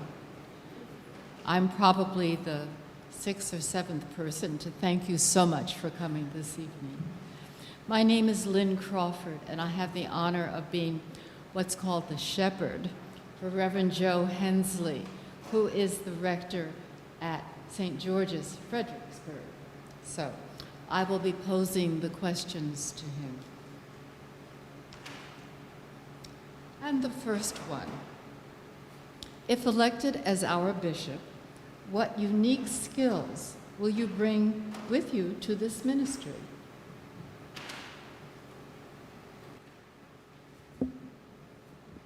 Well, again, greetings to those of you here in person and joining us online. I think one of the, I don't know if it's unique, but one of my skills I think is sort of reading a room and feeling the energy. And so I just want to arrive with you in this space by inviting us all to take a deep breath.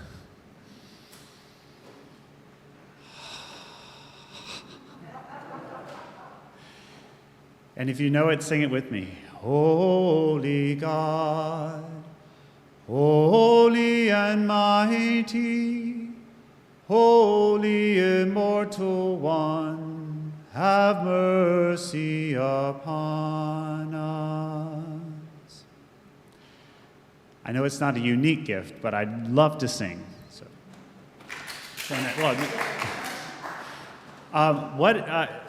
you all have heard from the other nominees, so you know that we have gifts to share. I think I might be the only one in the group, so this is a unique gift that brings the skill of clowning. I've been carrying this little foam clown nose with me along the way. I don't always carry it with me, but I've been carrying it to remind me that I do have a clown character, Ashes the Clown, that I can tell you about some other time. Doesn't wear a big wig and funny shoes, but more like some baggy pants and a simple red nose. I started in seminary, and I did a project called The Theology of Foolishness. And it is through the eyes of a clown that I can come into a room and say, what's possible? How can we look at things in a new and creative way? How can we turn things upside down? How can I just, it reminds me to be authentic, to be myself, and to be vulnerable. And I have a great skill at failing magnificently. Clowns fall down and everybody laughs, and then they get back up again. And as bishop, I think this skill would be helpful in the sense of giving us all permission to fail magnificently, to fall down and get back up again repeatedly, to see things in new ways and to enter into spaces and say, what's possible? What can we do together? I'm also a juggler.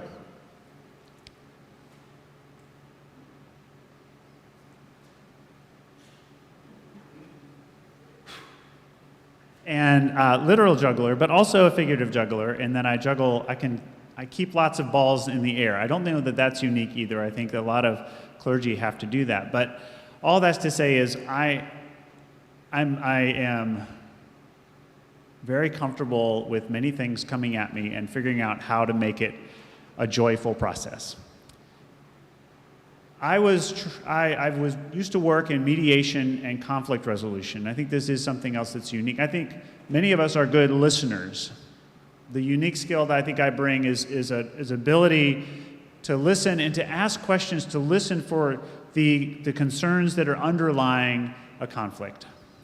So when people are having a conflict, they will often talk about something that's up here on the surface, but what's really going on is something much deeper. At St. George's, where I serve, we have these doors on the pews, these from 1849. And when I got there, the question was, are you going to keep and the previous rector opened the pew doors. And there were some people upset about that. And when I got there as rector, one of the first questions I got was, are you going to keep the doors open or can we close them again?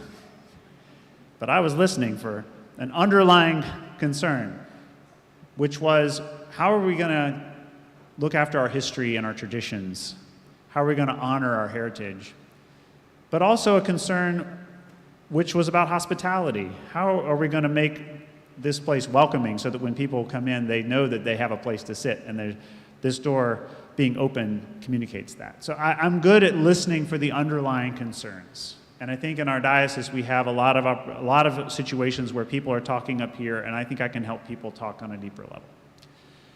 So I think those are just a few of some of the unique gifts that I bring. I think you've seen from the other nominees as well, but I also just have a lot of excitement and enthusiasm, and I like to think that I'm maybe uniquely enthusiastic about some things, and one of the stories that I like to tell is about getting over 100 people to read the whole Bible in a year during the pandemic. And part of how we did that was just by making it something that we did together that was joyful and dynamic and fun. And I think for a leader, that's a good quality to have. So, thank you.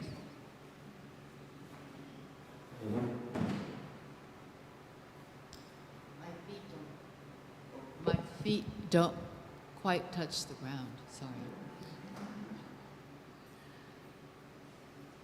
Our nation is increasingly divided. Describe how you will bring the reconciling power of Jesus' love to your ministry as bishop, and how you will lead this diocese to engage with the world.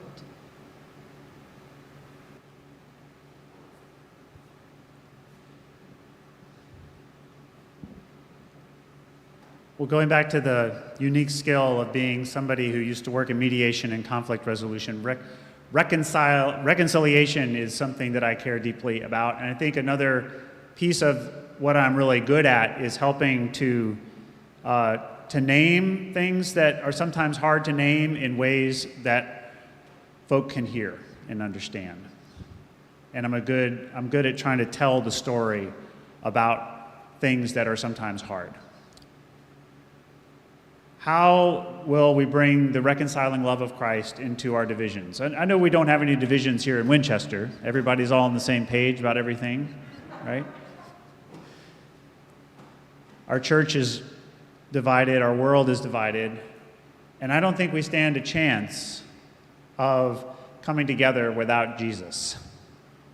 And so we have to center everything we do around Christ, because I think that Jesus is the common denominator, I hope.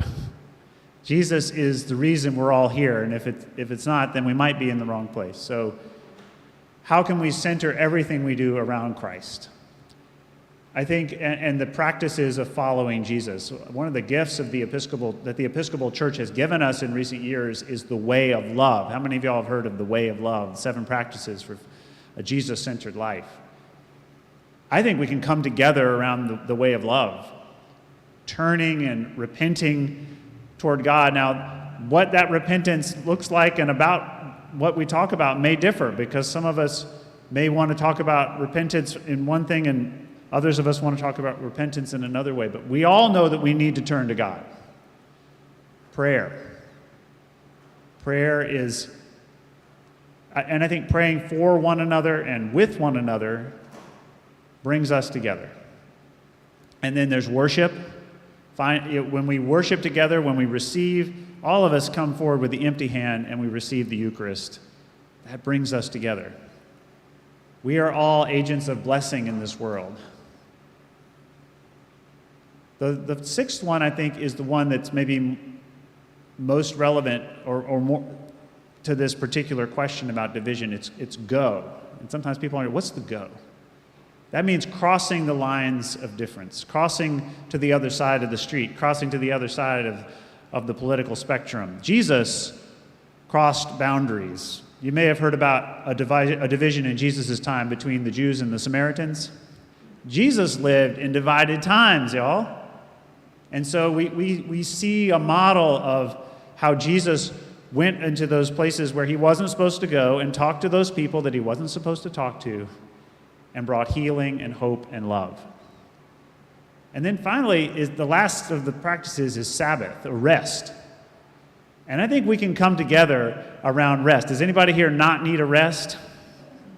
I mean, we're all run ragged, and we're all being bombarded constantly by the voices and the things that are actually stirring up the divisions among us. And I think it's through finding rest together and embracing Sabbath as a community, not just as individuals, but as a community, that we can turn off the noise and find ways to come together and hear one another's stories, because that's what happens in rooms of reconciliation, is people tell their stories and they listen to each other and they're curious. I wonder what it is about you that makes you the way you are. I wonder why you care so deeply about this issue that I disagree with. I think that's another skill that I bring, is that tendency to wonder. When the going gets tough, Parker Palmer, Quaker teacher, likes to say, when the going gets tough, turn to wonder. And that, I think, Jesus invited us in his life and ministry to wonder, what is God up to? And maybe it's more than we think.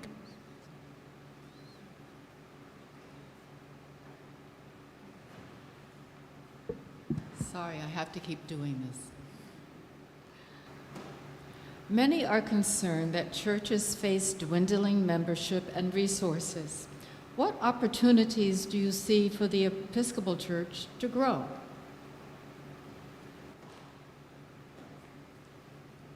Dwindling membership and resources. How many of you want to go to a church where the first thing they say is, our church is dwindling and we need resources? I mean, yes, we know that that is happening, and we also know that that is not the narrative. That's not the story we want to tell. We need to be talking less about what we don't have and more about what we do have. It's sometimes called asset-based leadership. I don't know if Mark Stevenson talked about it. He's big on asset-based leadership. What do we have? And how can we grow with what we have instead of wishing for what we don't? How many of you are in a small church? All right, we've got some small church folks here. The question often comes up in conversation, what are we going to do about the small churches? As if that's a problem, that we have small churches. Most of the churches are small churches. But there's this sense that it's the small churches that are dwindling. And I don't think that that's true. I think that the small churches actually have a lot to teach the rest of the church about what it means to be church, about what it means to be in relationship with each other. I mean, the small church is more like the churches of the early church, the house churches, than these big churches. They didn't have cathedrals in the first century. They didn't have big parishes with fancy buildings and all that stuff in the first century. Those churches teach us what it means to be and connected as family. Because I'm in a big church, and the challenge that we have is when people come in, how do they find a connection when there's so many people around? Peter Block is a social theorist that I am inspired by, and he says that social change and growth happens one room at a time, beginning with this one. Beginning with this one. And the two questions that we have to ask ourselves are, who do we want in the room? And what do we want to do? Who do we want in the room? So if we say that we want to grow, who do we want in the room with us? And how can we form a relationship such that we can invite them into that room? And where do we want to go? We need a vision.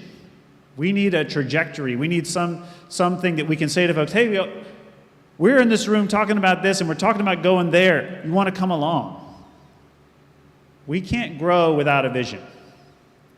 And part of what I think is going to be a priority for the next bishop, and something that I would bring, would be a desire to see us go through a process of identifying a strategic plan of some kind or another. Just because in order to grow, to know that you're growing, you need to be able to measure what that looks like. What does growth look like? How are we measuring growth? Are we talking about people? Are we talking about money? Are we talking about faith? Because I think we're going to begin to grow more when we grow in our faith, and that goes back to that practicing the way of Jesus.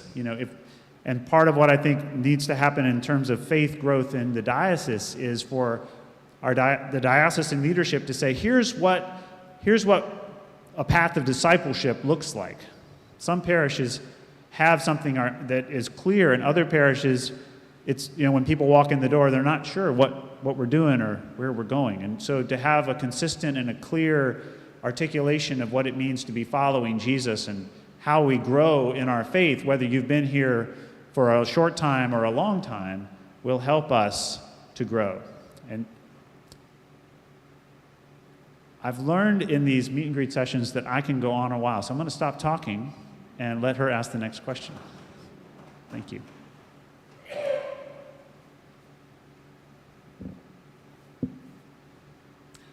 What is your favorite liturgical season, and how does that liturgical season help inform your own theology of God?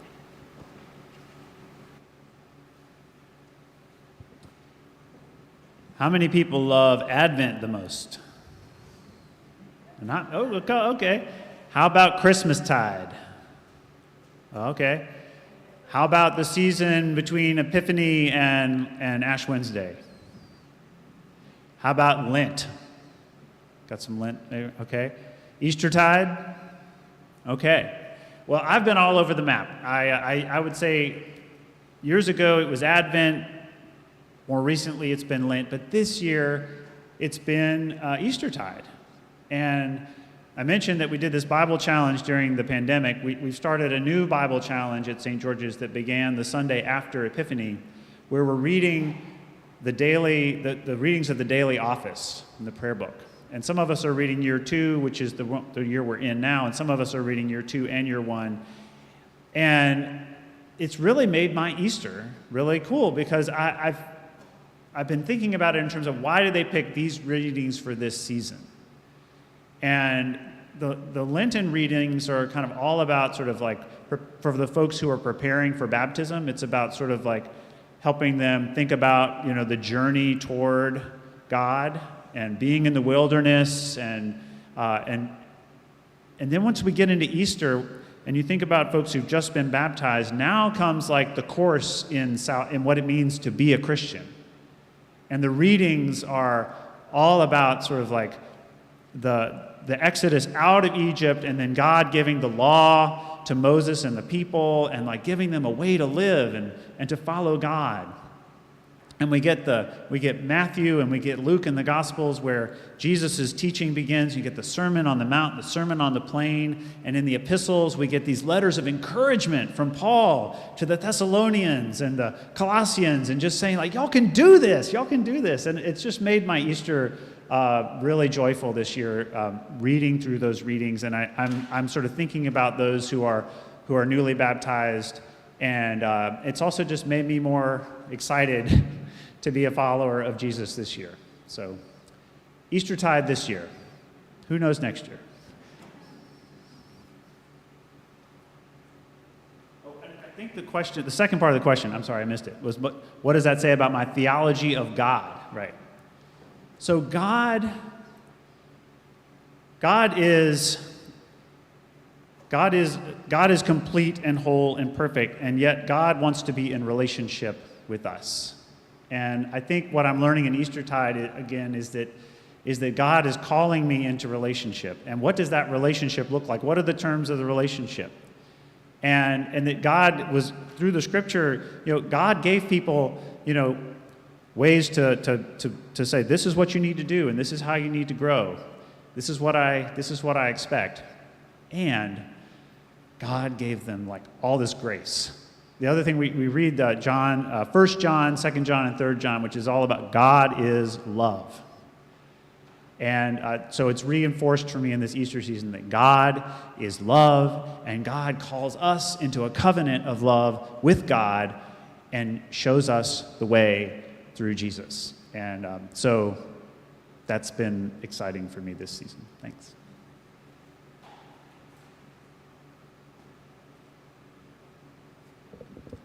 This is the last question, and you've got time, okay?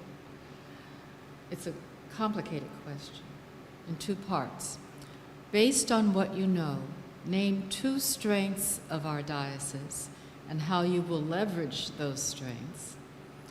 And the second part is name 2 challenges and how will you address those challenges.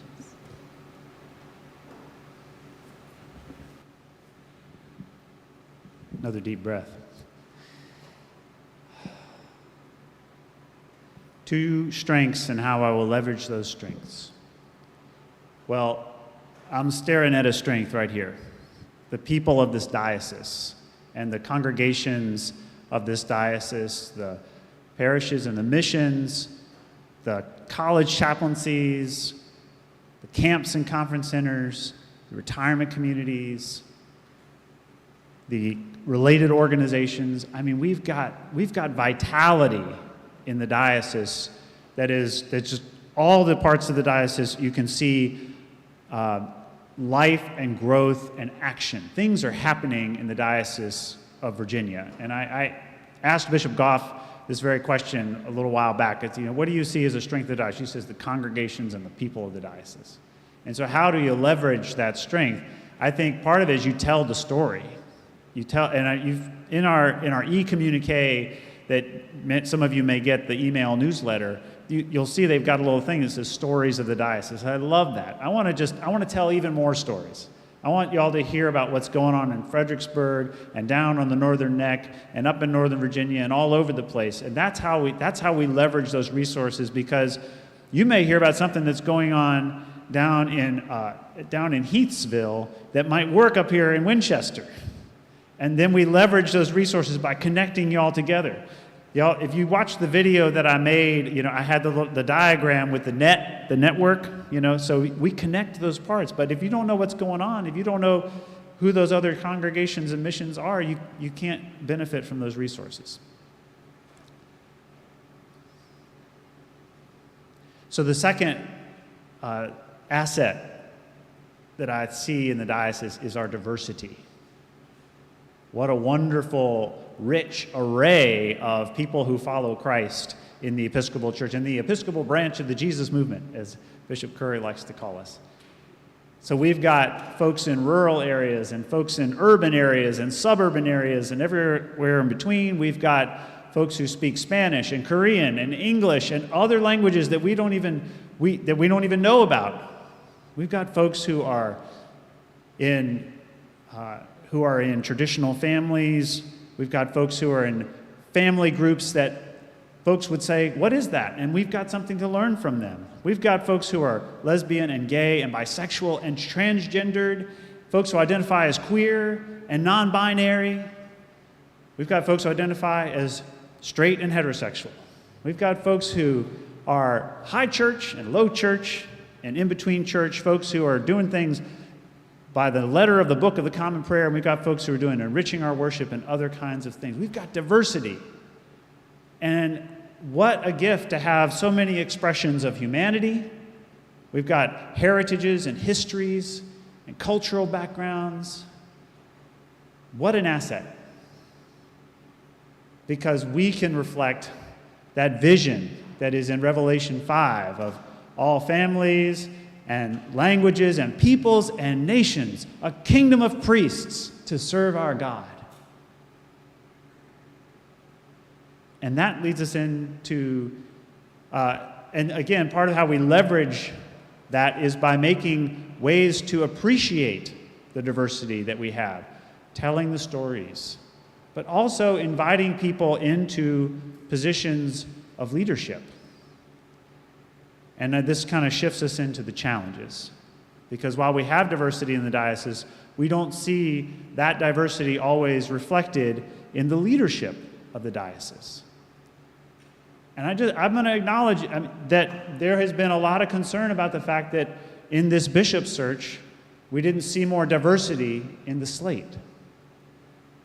We didn't see women or people of color on the slate. We didn't hear their voices in this conversation. That was concerning to me too. It is concerning to me. And it's raised the question, what do we need to do to leverage the diversity that we have in our midst? And as a bishop, part of how I address that challenge is by making connections and reaching out to people in all our diversity and asking, what's in the way? What's making it hard for you to become part of this diocesan, this thing we call the diocese, right? Reaching out to our communities of color to say, how can we support and strengthen you so that you can raise up priests and deacons? I think one of the questions earlier that I didn't answer was, how will I lead the church to engage with the world? The deacons.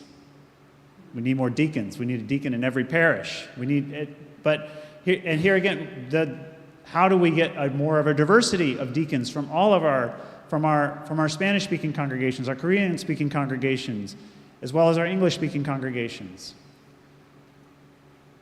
How do we look at the structures of our diocese that are inherently hard to navigate, such that we tend to have the same kind of people engaged in them because that's worked for those folks. So we have a challenge in embracing the diversity that we have in our midst, and that goes too we have a challenge in embracing the diversity, like I said, of the many communities that are smaller and the communities that are larger. How can we lift up the communities that aren't along the I-95 corridor? Because the diocese goes from the Shenandoah Valley to the Northern Neck, not just from Richmond to Northern Virginia. The other challenge that I think that we have to look at is the money.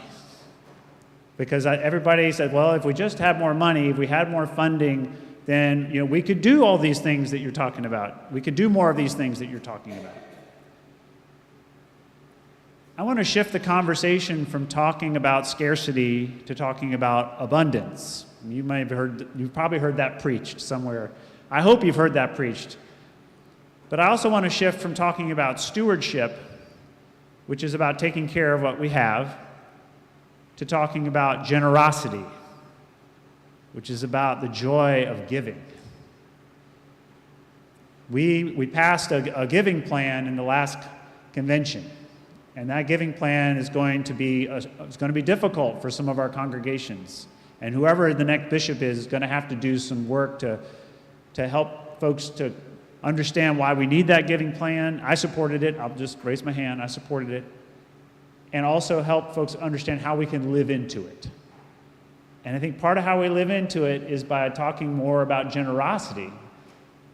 We've got all the money we need in this diocese. We just need to figure out a way to move it to where it needs to go. And that means getting people excited about giving, not just getting excited about taking care of what we've got. We've been doing this at St. George's because we were on a plateau. And we said, we want to grow. We want to grow in our giving, and so we worked with a consultant who helped us reframe the conversation from stewardship to generosity. I think this will also be an important factor in the conversation about reparations, which I know was a divisive conversation in our diocese as well. And not everybody voted for it. I did. I want to see us have a conversation about reparations that also is about generosity. How can we generously support the work of restoring, being repairers of the breach? How can we get excited about putting resources into healing wounds that go back centuries so that we can move into the future as a more whole and healed body of Christ? I'm excited to reframe that conversation so that we don't say like, well, how did y'all find $10 million for that and you can't find money for these struggling churches over here? Again, we've got all the money we need. We just got to figure out how to find it. So I'm excited to be someone who addresses those challenges, again, with joy, maybe with the eyes of that, with a little bit of clowning, get people taking a breath, and most of all, centering the conversation around the reconciling, abundant, generous, overflowingly generous love of God in Christ. Thank you all.